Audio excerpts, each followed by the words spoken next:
हमारी यात्रा, भारत जोड़ो यात्रा कन्याकुमारी में शुरू हुई और अब हम मध्य प्रदेश में हैं। तकरीबन 2000 किलोमीटर हम चल लिए हैं और ये यात्रा दिल्ली से निकलकर श्रीनगर जाएगी और श्रीनगर में ये जो हमारा तिरंगा है, इसको दिनेश ऊपर आइए जरा, ये मैं आपको आज दिखाना चाहता हूं।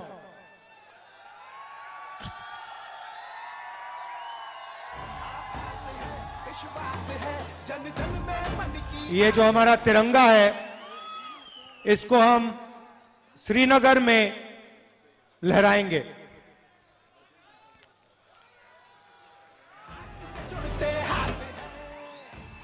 इसको मैं आज स्टेज पे बोलो साथ हमारे कौन चलेगा, बोलो साथ हमारे कौन चलेगा। अब आपको ये तिरंगा दिखाने का एक कारण है। देखिए, सबसे पहले मैं आपको एक बात बताता हूं। यात्रा सिर्फ एक जगह डाइवर्ट हुई है। आप जानते हो कौन सी जगह? मऊ आने के लिए। क्यों? क्योंकि मैं आपको यहां आज ये भाषण देना चाहता था। ये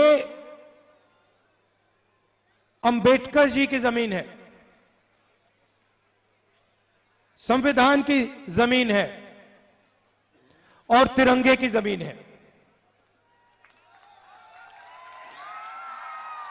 ये जो तिरंगा है जिसको हम श्रीनगर ले जा रहे हैं, ये एक चिन्ह है और संविधान के बिना इस तिरंगे का कोई मतलब नहीं है। अगर इसमें शक्ति है तो वो शक्ति तिरंगे को हमारा कॉन्स्टिट्यूशन, हमारा संविधान देता है।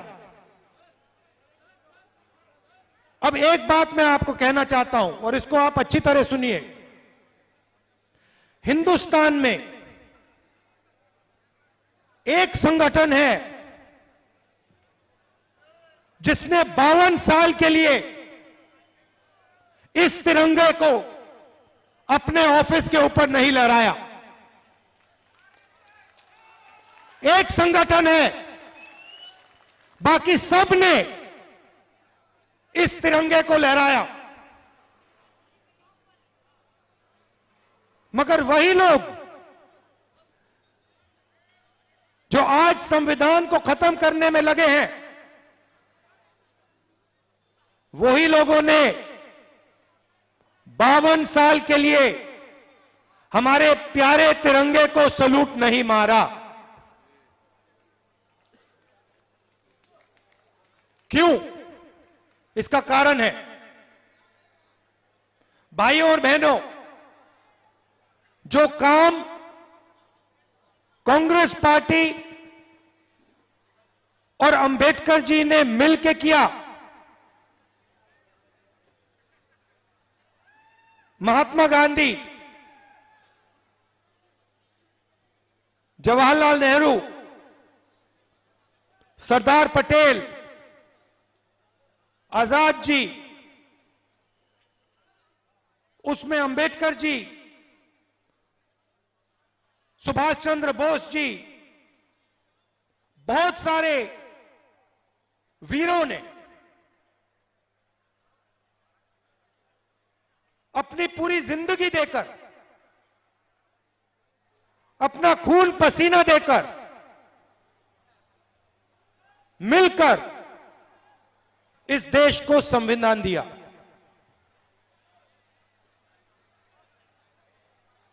यह छोटा काम नहीं था। हिंदुस्तान के इतिहास में, 3000 साल के इतिहास में, 5000 साल के इतिहास में पहली बार हिंदुस्तान के हर नागरिक को एक जैसा अधिकार मिला।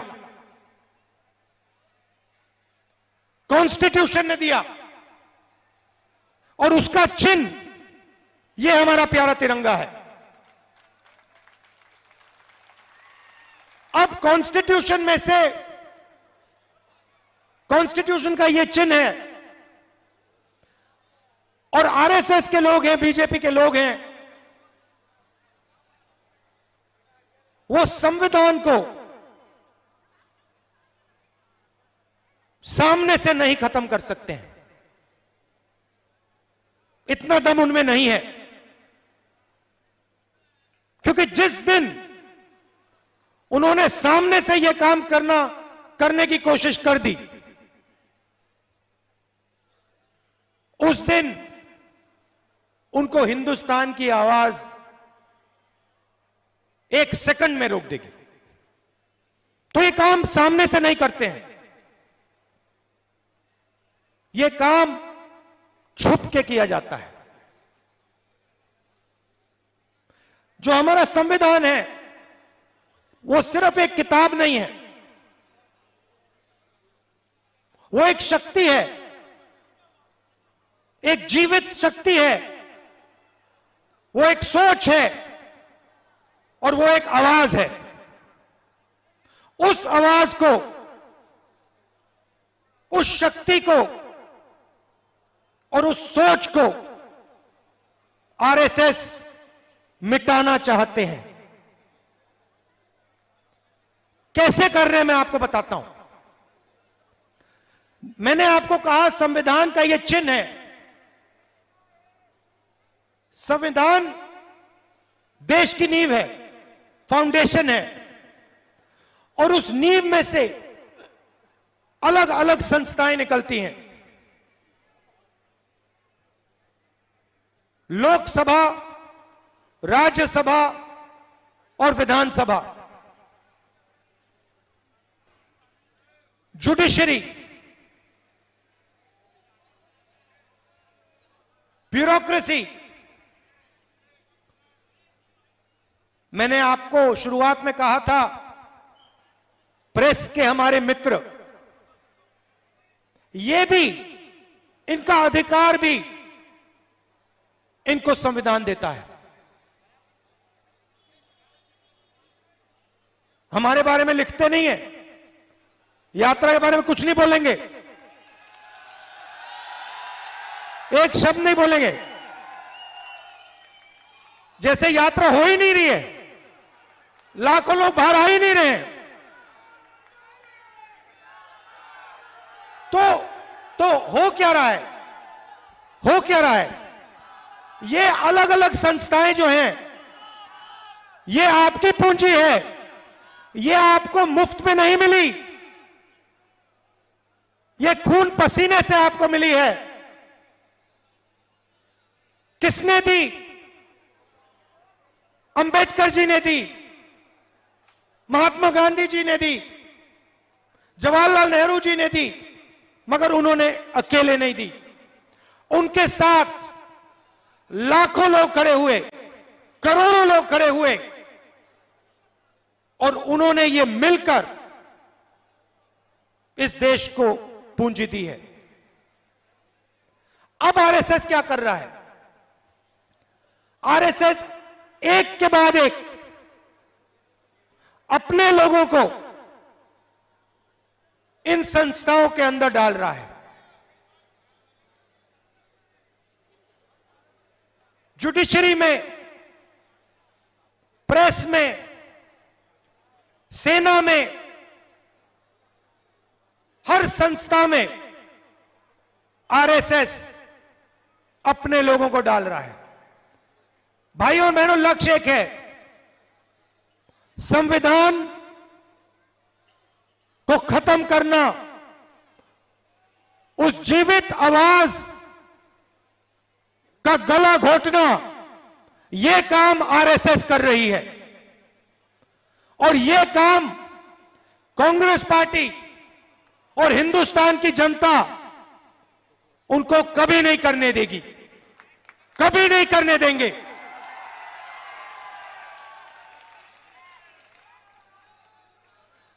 भारत जोड़ो यात्रा का लक्ष्य हिंदुस्तान को जोड़ने का है।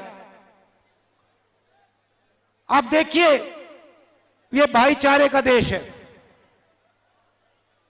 मोहब्बत का देश, एकता का देश है। बीजेपी ने, आरएसएस ने इस देश में हिंसा, नफरत और डर फैला रखा है। आप इनकी पॉलिसीज देखिए और हमारी पॉलिसीज देखिए।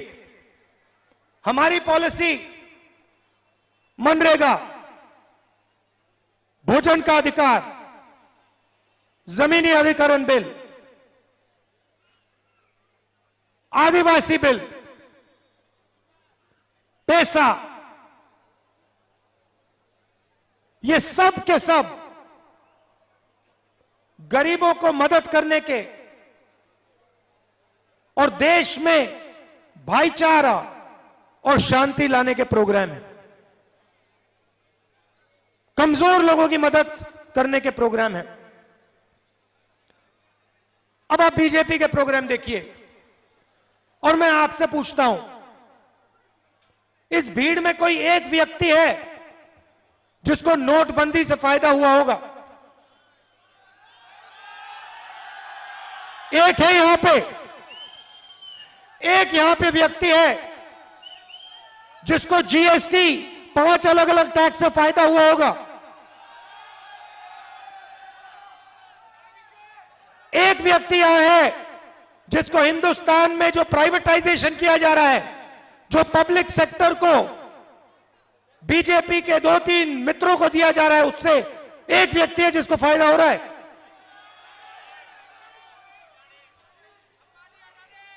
देखो, आप जानते हो किसको फायदा हो रहा है, पूरा देश जानता है। भाई और बहनों, नोटबंदी, गलत जीएसटी, प्राइवेटाइजेशन और कोरोना के समय इन्होंने जो किया, ये पॉलिसियां नहीं हैं, ये हथियार हैं। ये हिंदुस्तान के गरीब लोगों को बेरोजगार बनाने के, डराने के हथियार हैं। आप किसी भी छोटे दुकानदार से पूछ लो,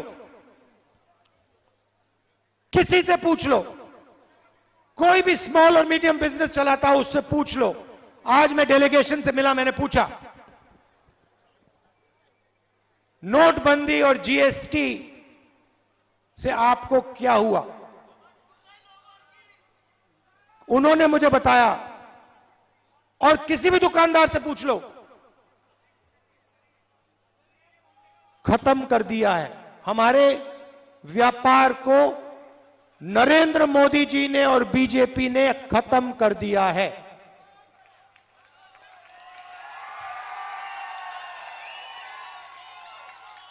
मैंने पूछा, आज मैंने पूछा भाइयों बताओ एक बात, ये जो जीएसटी है, ये जो नोटबंदी है, इसके पीछे किसकी शक्ति है? मैंने पूछा, क्या हिंदुस्तान में जो लाखों छोटे व्यापारी हैं, किसान हैं, मजदूर हैं, बेरोजगार युवा हैं, क्या इनकी शक्ति जीएसटी और नोटबंदी के पीछे है? कहते नहीं। मैंने कहा, किसकी शक्ति नोटबंदी के पीछे है?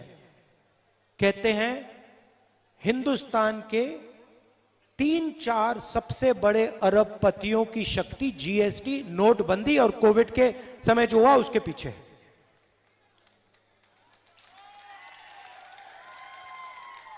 भाइयों और बहनों, बात पहचानिए, आपको भूखा मारा जा रहा है,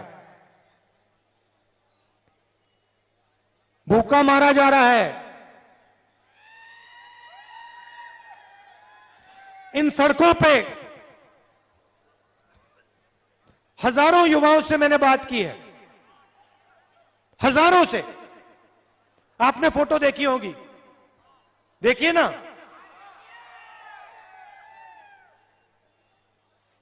सीधा मैं सवाल पूछता हूं, क्या पढ़े हो? 5 जवाब मिलते हैं। इंजीनियरिंग,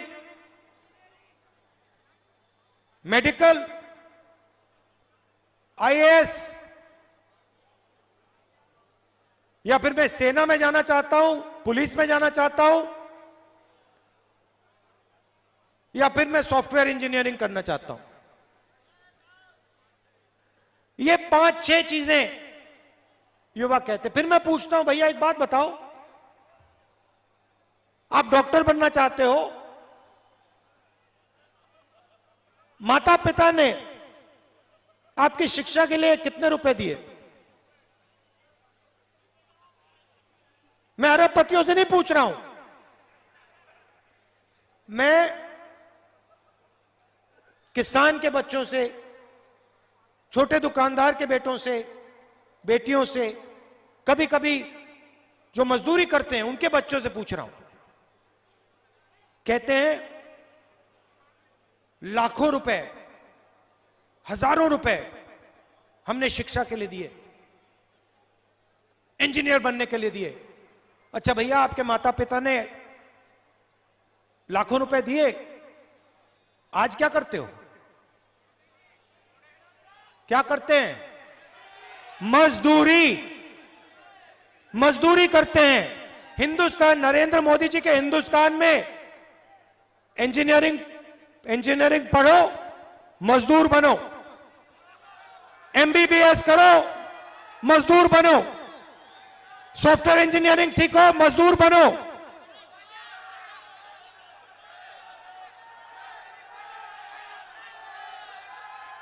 लॉयर बनने की पढ़ाई करो, मजदूर बनो। सेना में जाना है, 6 महीने ट्रेनिंग करो, 4 साल सेना में काम करो और फिर मजदूर बनो।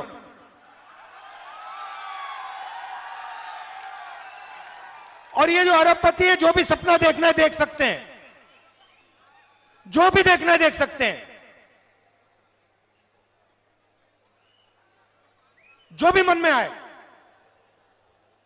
उनको टेलीकॉम्स का बिजनेस चाहिए वो मिल जाएगा, पोर्ट चाहिए वो मिल जाएगा, एयरपोर्ट चाहिए वो मिल जाएगा, सड़क का बिजनेस चाहिए वो मिल जाएगा, अस्पताल चलाना है वो मिल जाएगा, जो भी इनको चाहिए मिल जाएगा। मगर हिंदुस्तान के युवाओं को रोजगार नहीं मिल सकता। नरेंद्र मोदी जी ने झूठ बोला था, कहा था भाइयों और बहनों पकौड़े बनाओ, वो भी सच नहीं था। सच्चाई है भाइयों और बहनों, मजदूरी करो। स्टार्टअप का मतलब स्टार्टअप करो, मजदूरी करना। रीढ़ की हड्डी जो होती है, रोजगार देने की रीढ़ की हड्डी जो होती है, उसको तोड़ दिया है। रोजगार कौन देता है? रोजगार छोटे व्यापारी देते हैं, स्मॉल मीडियम बिजनेस देते हैं, किसान देते हैं, दुकानदार देते हैं।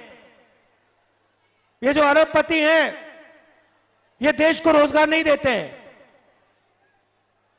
10,000, 50,000, 1 लाख लोगों को ज्यादा से ज्यादा ये रोजगार दे पाते हैं। रोजगार देश को छोटे बिजनेस वाले लोग देते हैं, उनको खत्म कर दिया है। नोटबंदी, जीएसटी, कोविड के समय खत्म कर दिया। तो रीढ़ की हड्डी जो थी, जो इस देश को रोजगार देती थी, उसको तोड़ा दिया, खत्म कर दिया। यह सच्चाई है। अच्छा, एक तरफ बेरोजगारी, दूसरी तरफ नफरत और हिंसा, डर। और मुझे हमारी माताएं बहनें दिख रही हैं, महंगाई देखो, महंगाई बोला, क्या बोला आपने? बहुत ज्यादा। भैया बहुत ज्यादा जो आपने बोला, यूपीए के समय 400 रुपए का सिलेंडर होता था, आजकल कितने का है? ₹60 का पेट्रोल था, आजकल कितने का है? ₹55 का डीजल था, आजकल कितने का है? तो ये हो क्यों रहा है? ये हो क्यों रहा है मैं आपको बताता हूं। किसान को बीमा नहीं मिलेगा, किसान का कर्जा माफ नहीं होगा, किसान को सही रेट नहीं मिलेगा, युवाओं को रोजगार नहीं मिलेगा। ये हो क्यों रहा है मैं आपको बताता हूं। क्योंकि बीजेपी के लोग डर फैलाना चाहते हैं, क्योंकि वो जानते हैं अगर हिंदुस्तान की जनता, हिंदुस्तान के किसान के दिल में, युवा के दिल में, मजदूर के दिल में डर होगा तो बीजेपी उस डर को नफरत में बदल सकती है।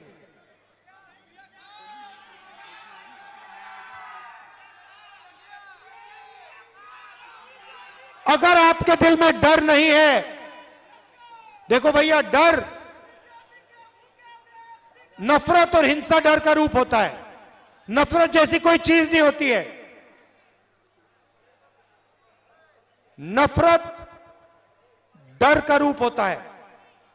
जिसके दिल में डर होता है उसके दिल में नफरत पैदा होती है और वो हिंसा करता है। जिसके दिल में डर नहीं होता है उसके दिल में नफरत पैदा हो ही नहीं सकती और वो नफरत कभी कर ही नहीं सकता। मैं आपको अपना उदाहरण देता हूं।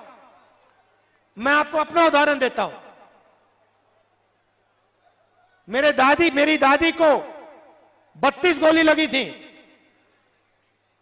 32। मेरे पिता को बम से मारा गया। मेरे खिलाफ हिंसा की गई, भयंकर हिंसा। दादी को मार दिया, पिता को मार दिया। मगर जिस दिन मेरे दिल से डर मिट गया उस दिन मेरे दिल में सिर्फ मोहब्बत रही है और कुछ नहीं। गया, कर लो जो करना है। मैं आपको बता रहा हूं, मैं आरएसएस से लड़ता हूं, नरेंद्र मोदी जी से लड़ता हूं, मगर मेरे दिल में ना नरेंद्र मोदी जी के लिए ना आरएसएस के लिए नफरत है। इतनी सी भी नफरत नहीं है। क्यों? क्योंकि मेरे दिल में डर नहीं है। और मैं उनसे कहता हूं, बीजेपी से कहता हूं, नरेंद्र मोदी जी से कहता हूं, अमित शाह जी से कहता हूं, आरएसएस के लोगों से कहता हूं, भाइयों, डर मिटा दो दिल से, नफरत गायब हो जाएगी। आप देश का नुकसान कर रहे हो। आपका डर जो है देश का नुकसान कर रहा है।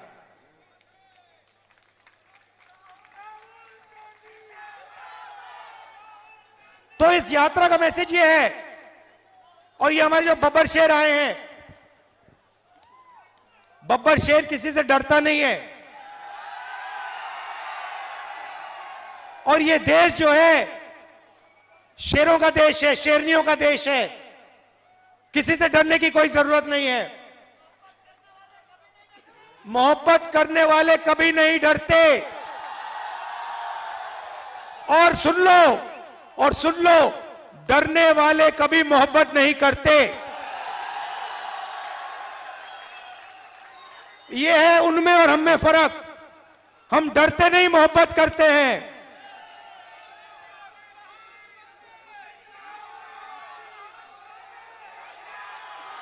और भाइयों और बहनों, ये मैं नहीं बोल रहा हूं। आप गलतफहमी में मत रहो। मैं नहीं बोल रहा हूं।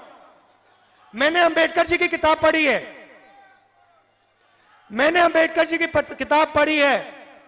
और उस किताब में मुझे इतना सा भी डर नहीं दिखा। दिखा इसलिए अंबेडकर जी के दिल में नफरत नहीं थी।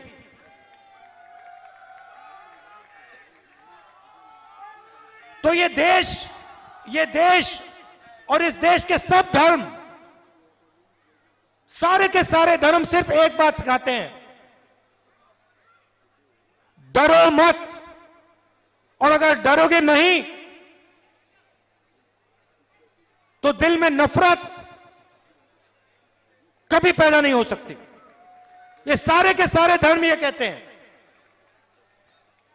और यही महात्मा गांधी जी ने, अंबेडकर जी ने, नेहरू जी ने, सरदार पटेल जी ने, आजाद जी ने सिखाया है। और उससे पहले हमारे जो महापुरुष हैं उन्होंने सिखाया है। ये आपका डीएनए है भाइयों और बहनों, और यही यात्रा का मैसेज है। आदिवासियों से मैंने कहा, पिछली मीटिंग में मैंने आदिवासी भाइयों से बहनों से कहा, देखो, मैंने उनसे कहा कि देखो तुम आदिवासी हो। और मैंने उनसे पूछा, आदिवासी का मतलब जानते हो? आदिवासी का मतलब जो सबसे पहले था, जो सबसे पहले था। और मैंने आदिवासी भाइयों और बहनों से कहा, देखो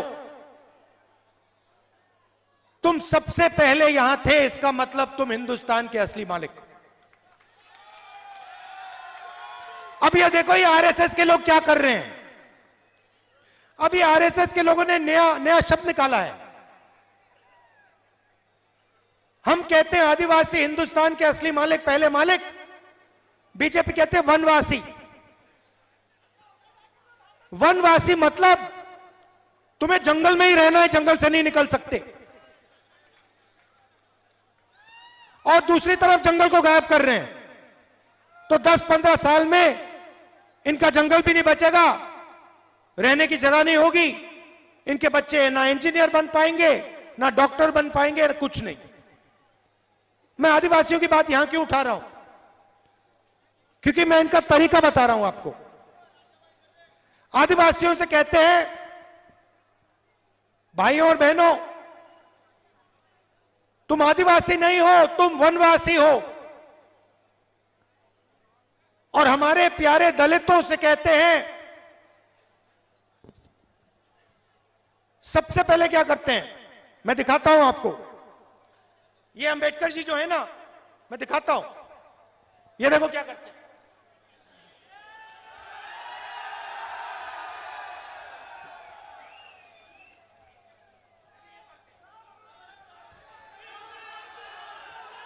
पहले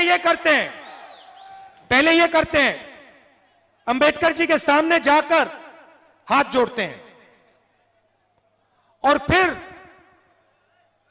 जिस काम को करने के लिए बाबा साहेब जी ने अपनी जिंदगी दी, जो उनकी पूरी जिंदगी का काम था, संविधान, उसको खत्म करने का काम करते हैं, उसको फाड़ने का काम करते हैं। एक तरफ हाथ जोड़ेंगे और दूसरी तरफ पीछे से चाकू मारेंगे।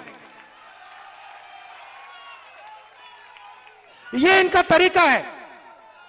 ये अंबेडकर जी का सामने से अपमान कभी नहीं कर पाएंगे, मगर जो इन्होंने अपनी पूरी जिंदगी दी, सामने से हाथ जोड़ेंगे और पीछे से इनका जो काम है उसको रद्द करेंगे। वही चीज गांधी जी के साथ करते हैं। भाइयों और बहनों, एक बात बताओ, गांधी जी ने इस देश को क्या बोला? दो चीजें बोली थी, डरो मत और हिंसा मत करो। सही बात, डरो मत और हिंसा मत करो। आरएसएस के लोग आजकल, पहले नहीं करते थे, पहले हाथ नहीं जोड़ते थे गांधी जी के सामने। पहले गोडसे जो है उनके सामने मतलब हाथ जोड़ते थे।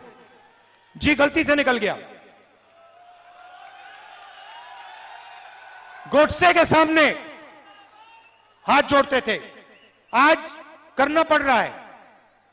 तो आज गांधी जी की फोटो के सामने, मूर्ति के सामने हाथ जोड़ते हैं और फिर गांधी जी ने जिस काम करने के लिए अपनी पूरी जिंदगी दी, अहिंसा, उसको हिंदुस्तान में खत्म करने का काम करते हैं। जहां जाते हिंसा फैलाते हैं। और डर की तो मैंने आपको बात बता दी। गांधी जी ने कहा था डरो मत, सामने से हाथ जोड़ते और 24 घंटा डरते रहते हैं। तो भाइयों और बहनों, किसी से डरना नहीं है, किसी से डरना नहीं है। और अगर आप डरोगे नहीं, मैं आपको गारंटी देता हूं, गारंटी देता हूं, आपके दिल में नफरत पैदा ही नहीं हो सकती।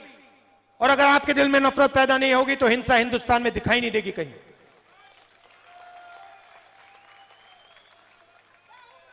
आपने हमारा यात्रा में, मैं आपको बता भी नहीं सकता, 2000 किलोमीटर हम सब चले हैं।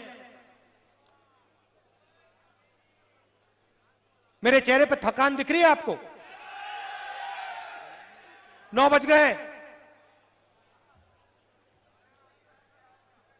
5:15 पे मैं उठाऊं, 6 बजे से पैदल चल रहा हूं। ये, और मैं अकेला नहीं, ये सब हैं